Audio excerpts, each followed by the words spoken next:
E vamos para mais um Oswaldo Responde, onde eu respondo as perguntas dos nossos seguidores nas redes sociais. Então, já começando aqui com a pergunta do Godoy Ninja. Gostaria de saber quais as configurações que eu tenho que usar na Ender 3 S1 e quais tipos de filamento pode usar. Respondendo a pergunta do Godoy Ninja, antes de responder já te peço, se inscreve no canal, ativa as notificações para receber os próximos vídeos e deixa aquele like para mostrar pra gente que você gosta desse tipo de conteúdo. Godoy, é o seguinte, o que é que eu fiz e funcionou muito bem? Um ponto de partida de configuração. Instala a Ender 3 e muda dois parâmetros de retração. Coloca 0.8 mm na distância de retração e 40 mm por segundo na velocidade de retração. Já é um belo ponto de partida para você começar a usar a Ender 3 S1. Depois você vai refinando. Sobre materiais, você pode usar basicamente qualquer material que respeite 260 graus de temperatura do bico de impressão e 110 na mesa, porque são as temperaturas máximas que a mesa e o bico atingem. E obviamente, se você estiver usando ABS ou qualquer material que precise de impressora fechada, tome os cuidados, né, para imprimir ABS na impressora aberta. É aqueles de sempre, isso é tranquilo. Peças pequenas como chaveiros, eu consigo fazer somente com o bico menor? A resposta é não. 0.4, digamos que seja o bico com o melhor equilíbrio, né, das configurações para que você possa imprimir peças sem precisar fazer mudanças muito mirabolantes. Dá para imprimir com 0.4, peças pequenas e com detalhes com facilidade. Eu vou deixar um vídeo aqui na descrição. Aliás, não vou deixar um vídeo, vou deixar a playlist com todos os vídeos que a gente recomendar aqui neste vídeo específico, tá? Vou falar bastante ainda. Esse vídeo vai te explicar como você imprimir peças pequenas e detalhadas com um bico de 0.4, sem mudar muita coisa. Agora, vale a pena você usar o Cura 5, a última versão do Cura, que tem recursos para detalhamento das peças. Ele trabalha com o fluxo de deposição de material para que você possa imprimir peças pequenas e detalhadas, mesmo com um bico, digamos, standard, né, 0.4. Então, usa o Cura 5, que pode também te ajudar bastante. Pergunta do Rafael Bastos, olha só. Fala, meu querido, R3 Design perguntando pra gente. Muito bom, Rafa, obrigado. O que falta para a impressora 3D estar na casa de todo mundo?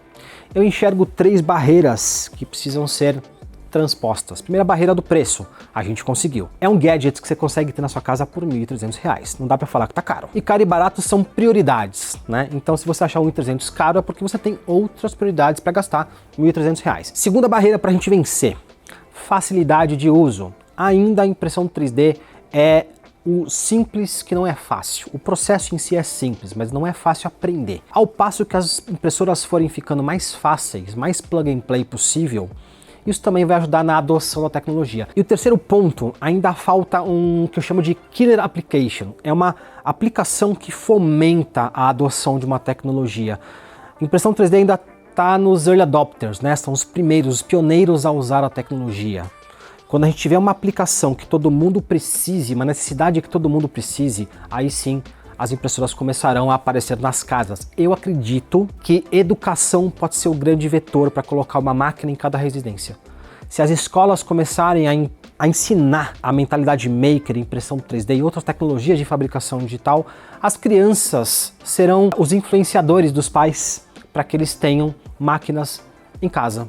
E aí a gente consegue aí matar as três dificuldades e fazer com que a impressão 3D seja largamente adotada. E eu sempre digo, quem chega primeiro bebe água limpa. Então a impressão 3D ainda é um lago de água muito limpa. Então chega primeiro, faz o nosso curso Impressão 3D Total. No momento que esse vídeo foi ao ar, as inscrições estão abertas. E você tem 2 ou 3 dias para se inscrever ou até as vagas se esgotarem, elas se esgotam rápida. O link está aqui na descrição.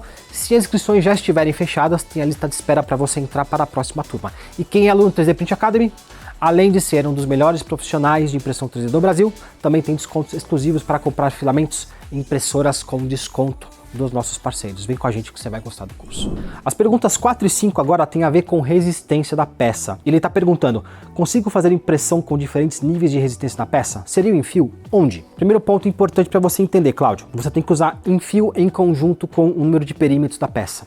Às vezes, você aumentar o número de perímetros, né, colocar uma parede mais espessa pode aumentar a resistência da peça sem você precisar trabalhar com em-fio. Mas o em-fio é a principal, digamos, é o principal parâmetro. E como é que você faz isso? É uma aplicação um pouco mais avançada. Como é que você faz isso em determinadas regiões da peça?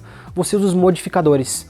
tanto no Prusa Slicer quanto no Cura. Você pega um cubinho, coloca numa região da peça onde você quer mudar um parâmetro, um enfio, por exemplo, aí você consegue reforçar a peça com mais enfio só naquele pedaço. E como é mais difícil da gente saber onde quebra, né, através de ensaios, né, de tração, flexão, enfim, a gente tem que fazer isso de maneira empírica. Testa e vê onde quebra. Faz uma peça com as configurações básicas mais ideais, coloca ela para funcionar.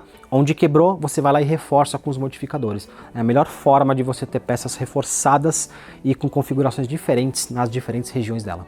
Outra pergunta é a pergunta 5, que também fala de resistência. Obrigado ao Rafael Oliveira por estar perguntando de que forma a espessura de camada influencia no estrutural da peça. Na teoria, e a teoria nunca se confirma na prática, mas te dá um bom parâmetro, né, de como a coisa funciona. Na teoria, quanto menor a espessura de camada, mais camadas nas peças e mais pontos de tensão, pontos de concentração de tensão você vai ter. Cada interface entre uma camada e outra é uma região de concentração de tensão e é lá que a peça pode quebrar. Quando você aumenta a espessura de camada, você tem menos regiões de acúmulo de tensão, são menos camadas por peça. Além disso, a parte da camada, né, aquela linha da camada é uma linha de material fundido, então ali não vai quebrar. Quando quebra é sempre entre uma camada e outra.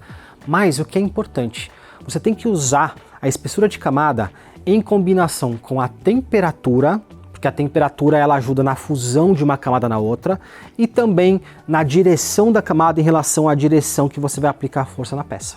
Eu vou deixar mais um vídeo também que explica como você faz peças mais resistentes mudando a orientação da peça na mesa de impressão. É uma coisa simples que melhora muito a resistência da peça. Só você saber como você imprime já define se a peça vai ficar mais forte ou menos forte. Tem diferença nas configurações quando se muda o diâmetro do bico? Sim, tem. Vamos lá, bico padrão 0.4, você vai usar 0.2, um bico menor, você tem que aumentar a temperatura porque tem que garantir que por aquele buraco menor vai passar a mesma quantidade de material, então você aumenta a fluidez do material e você talvez diminua a velocidade para garantir que aquela deposição será precisa e você não terá subextrusão. Quando você aumenta o bico, está imprimindo 0.4, vou usar 0.6, 0.8. Tem que fazer o inverso? Não. Pode parecer contraintuitivo o que eu vou falar, mas você também tem que reduzir a velocidade e aumentar a temperatura de impressão. Por quê? Porque vai passar mais material por aquele furo. Então você tem que garantir que aquele material vai passar pelo bico de maneira mais fácil. Como você faz isso também aumentando a temperatura e diminuindo um pouco a velocidade, talvez nem tanto quanto no bico menor, para garantir que a deposição não terá subextrusão. Eu vou deixar também mais 2 vídeos na playlist, na descrição, para você entender como imprimir com bico pequeno e como imprimir com bico mais largo. O que fazer quando imprimo com PLA furos de 3 mm e ficam teias dentro deles? Existe uma configuração simples no fatiador Cura que você desliga, que é o combing. Quando você desliga esse combing, o que acontece? Você vai ter retração em cada travel do seu bico de impressão. E aí a tendência é que mudando de um lugar para outro do bico, você não leve material, né, e não tenha as teias. Então desliga o combing off. E se você quer saber mais sobre impressão 3D, eu vou deixar mais vídeos aqui para você continuar entendendo um pouco mais dessa tecnologia através dessa que não é uma simples escola de impressão 3D. Nós somos a 3D Print Academy. Te encontro no próximo vídeo. Muito obrigado por estar com a gente. Tchau!